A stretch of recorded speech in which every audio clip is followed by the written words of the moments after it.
Bangladesh Singapore ম্যাচটা কিন্তু শুরু হবে ঈদের ছুটির মধ্যে 10 তারিখে। তো এই ছুটিটা কি খেলায় কোনো প্রভাব পড়বে দর্শকদের মাঠে আসার ক্ষেত্রে?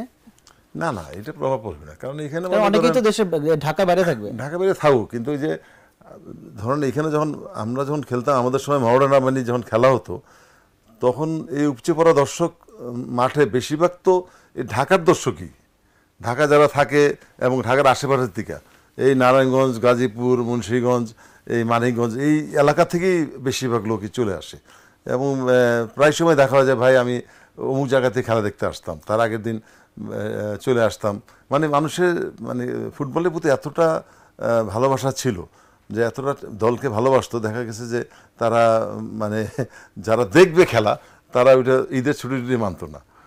এবং একটা রিটায়ার্ড সচিবের সাথে দেখা হয়েছে কদিন আগে, সে বললো যে ভাই আপনাদের যখন খেলা থাকতো মহারণা বাহিনী, তখন কোনো স্টাফ খুঁজে পেতাম না। কিরে আজকে স্টাফ গেছে কই? সব দেখে যে কেউ জ্বর, কেউ বলে সর্দি, কেউ হ্যান ত্যান, ছুটি, সব ছুটি নিয়ে সব বলে ভাগতো।